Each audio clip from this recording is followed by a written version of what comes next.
Assalamualaikum warahmatullahi wabarakatuh. Hai anak-anak kelas 3, apa kabar hari ini? Alhamdulillah luar biasa, selalu sehat, cerdas, dan ceria.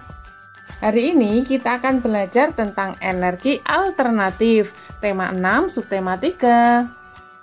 Kompetensi dasarnya yaitu 3.2, menggali informasi tentang sumber dan bentuk energi yang disajikan dalam bentuk lisan, tulis, visual, dan atau eksplorasi lingkungan. Tetapi seperti biasa ya, sebelum mulai belajar kita awali dengan berdoa. Berdoa menurut agama dan kepercayaan kita masing-masing agar belajar hari ini dapat berjalan dengan lancar. Terima kasih. Jangan lupa kalian siapkan alat tulisnya ya, nanti untuk mencatat hal-hal yang penting. Tujuan pembelajaran hari ini, yang pertama, siswa dapat menjabarkan pengertian energi alternatif. Kedua, siswa dapat menyebutkan macam-macam energi alternatif. Sedangkan tujuan yang ketiga, kalian dapat mengetahui kelebihan dan kekurangan dari energi alternatif. Energi alternatif itu apa ya? Energi alternatif adalah sumber energi yang digunakan untuk menggantikan energi dari bahan bakar minyak atau BBM.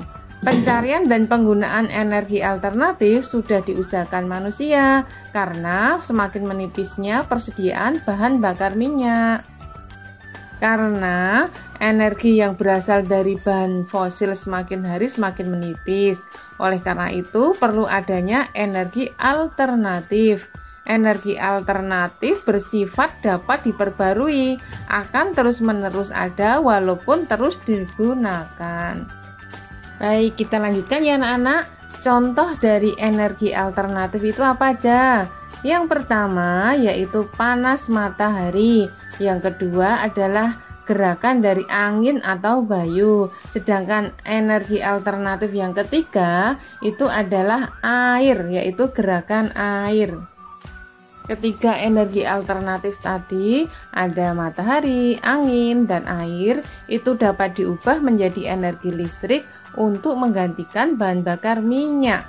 Dengan penemuan ini diharapkan manusia mulai mengurangi ketergantungannya pada bahan bakar minyak.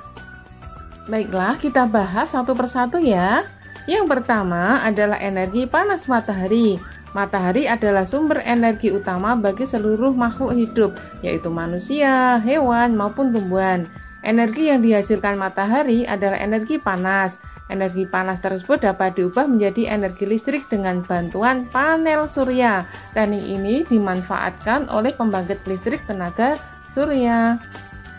Yang kedua adalah energi angin atau bayu, merupakan energi yang berasal dari hembusan angin. Energi angin dapat digunakan sebagai alternatif dengan bantuan kincir angin yang disambungkan dengan generator, sehingga energi angin dapat diubah menjadi energi listrik.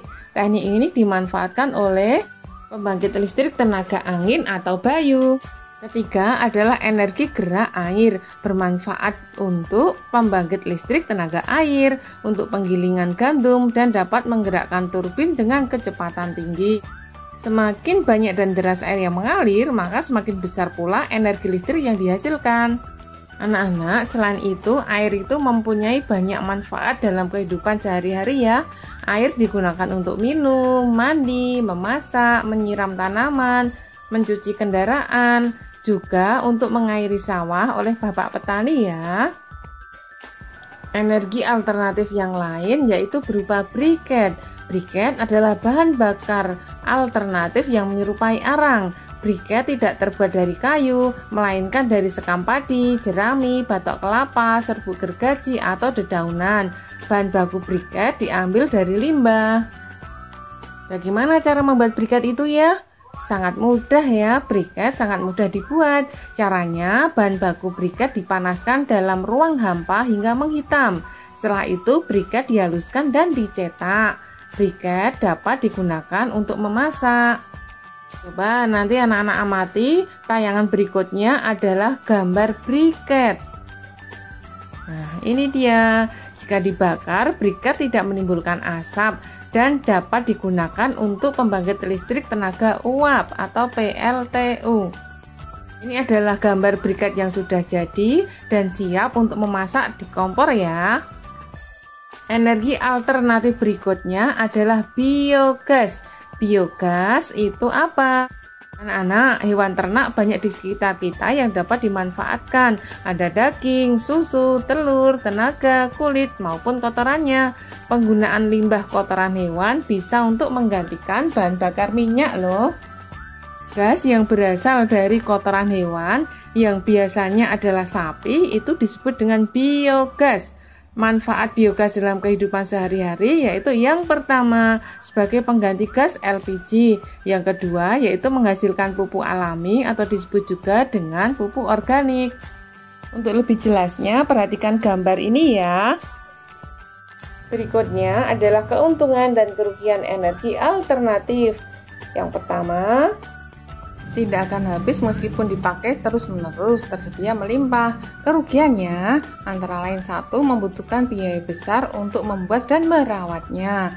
Anak-anak yang lain silahkan baca sendiri ya. Kesimpulan belajar hari ini, yang pertama, energi alternatif adalah sumber energi yang digunakan untuk menggantikan energi dari bahan bakar minyak. Kedua, macamnya ada sinar matahari, gerak air, angin, briket, dan biogas. Kelebihannya murah, melimpah, mudah diperoleh, ramah lingkungan. Kekurangannya adalah membutuhkan teknologi yang tinggi, biaya yang mahal, dan tergantung faktor alam. Baiklah anak-anak, kita mengakhiri belajar dengan berdoa menurut agama dan kepercayaan kita masing-masing agar memperoleh ilmu yang bermanfaat. Untuk selalu diingat dan kita lakukan bersama-sama, yang pertama yaitu mencuci tangan usai beraktivitas, yang kedua menjaga jarak, ketiga pakai masker, keempat jagalah kesehatan. Selamat belajar dan tetap semangat. Wassalamualaikum warahmatullahi wabarakatuh. Thank you for watching.